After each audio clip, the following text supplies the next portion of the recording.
ایسے میں جب سیاسی کشیدگی عروج پر ہے، معاشی حالات بد سے بدتر ہوتے جا رہے ہیں، ملک کے دو صوبوں میں بشمول وفاقی دارالحکومت میں امن و امان کے قیام کے لیے فوج کو طلب کر لیا گیا ہے۔ سپریم کورٹ ملک کے سب سے بڑے صوبے پنجاب اور خیبر پختونخوا میں صوبائی انتخابات کرانے کے لیے اٹل ہے اور حکومت اس سے انکاری، جبکہ حکومت اپنی تمام تر کوششوں کے باوجود اپوزیشن لیڈر عمران خان کو قید میں رکھنے میں ناکام نظر آ رہی ہے اور عمران خان کو ان کے خلاف چند ماہ میں درج 120 کیسز میں ضمانت مل چکی ہے، تو ایسے میں حکومت کے پاس حالات پر قابو پانے کے لیے کیا راستے بچے ہیں؟ بہت سے لوگوں کا خیال ہے کہ ملک میں ایسے وقت میں حکومت کی جانب سے ایمرجنسی کے نفاذ کا اعلان کیا جا سکتا ہے۔ پاکستان کے آئین کے 10ویں حصے میں ایمرجنسی کے نفاذ سے متعلق پورا باب موجود ہے، جس میں آئین کی 6 شقیں اس سے متعلق وضاحت کرتی ہیں۔ ایمرجنسی کیا ہے اور یہ کن حالات میں لگائی جاتی ہے اور اس کے نافذ کرنے سے کیا ہوتا ہے؟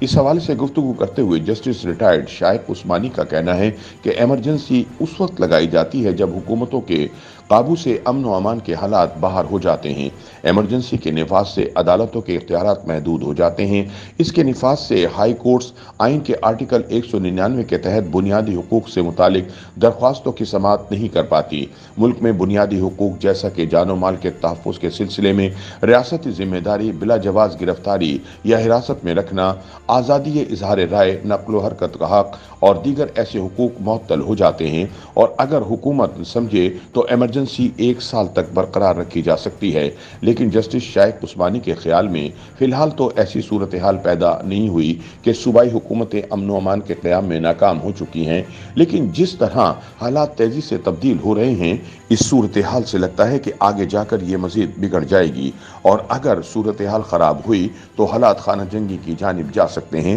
ایسے میں ملک میں ایمرجنسی کے نفاذ کے امکانات کافی زیادہ لگتے ہیں، کیونکہ حکومت پیچھے ہٹنے کو تیار نہیں اور ہر گزرتے وقت کے ساتھ اپوزیشن کی پوزیشن مزید مضبوط ہوتی نظر آ رہی ہے۔ جسٹس شائق عثمانی کا کہنا ہے کہ سابق وزیر اعظم ذوالفقار علی بھٹو کے دور میں بھی ایمرجنسی لگائی گئی تھی۔ ان کا کہنا تھا کہ اس وقت ایمرجنسی کا مقصد ملک کے اندر نیشنلائزیشن کی پالیسی کے خلاف احتجاج کو قابو میں لانا تھا۔ ایک اور ماہر قانون اور سندھ ہائی کورٹ بار ایسوسی ایشن کے سابق صدر بیرسٹر صلاح الدین احمد کا کہنا ہے کہ آئین کے تحت ایمرجنسی کے نفاذ کے لیے وفاقی کابینہ صدر کو ایڈوائز ارسال کرے گی، اور اگر صدر اس سے متفق نہ ہوں تو وہ یہ ایڈوائز دوبارہ غور کے لیے کابینہ کو 15 روز میں واپس بھیج سکتا ہے۔ اگر کابینہ دوبارہ یہی ایڈوائز صدر کو بھجواتی ہے تو اس صورت میں صدر کو 10 روز کے اندر اس پر عمل درآمد کرنا لازم ہے۔ اس کے بعد صدر کی جانب سے ایمرجنسی کے نفاذ کے اعلان کو پارلیمان کے دونوں ایوانوں یعنی قومی اسمبلی اور سینٹ سے منظوری کے لیے پیش کیا جائے گا،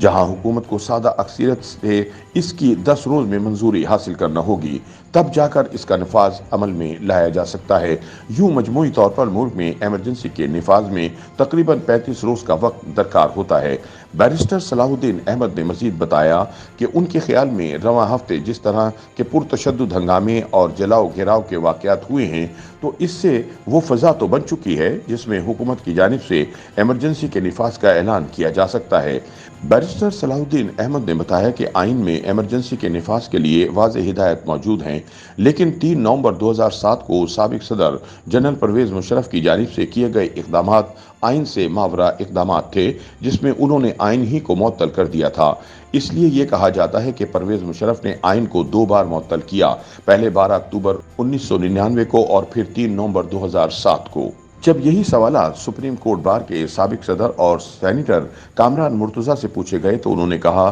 کہ ایمرجنسی اس وقت لگائی جا سکتی ہے جب سیاسی یا معاشی معاملات نہ چلائے جا رہے ہوں اور اس کا راستہ پارلیمنٹ سے ہو کر جاتا ہے۔ اس لیے یہ جمہوری راستوں میں انتہائی خراب حالات کو قابو کرنے میں مددگار ثابت ہو سکتی ہے۔ انہوں نے مزید بتایا کہ آئین کے تحت اگرچہ ایسے وقت میں ہائی کورٹس تو بنیادی حقوق سے متعلق درخواستوں کی سماعت نہیں کر پاتی، لیکن سپریم کورٹ پھر بھی آئین کے آرٹیکل 199 کے تحت ایسی درخواستوں کی سماعت کر سکتی ہے۔ سیاسی مبصر اور مصنف ڈاکٹر توصیف احمد کا کہنا ہے کہ سن 1965 میں جنرل ایوب خان نے ڈیفنس آف پاکستان رولز کے تحت ایمرجنسی لگائی۔ انہوں نے مزید بتایا کہ ایمرجنسی کے نفاذ کے بعد کسی کو بھی گرفتار کیا جا سکتا ہے۔ انہوں نے قوانین کے تحت ایوب خان، پھر یحییٰ خان، پھر ذوالفقار علی بھٹو نے ان کے اپنے مخالفین کے خلاف بدترین استعمال کیا۔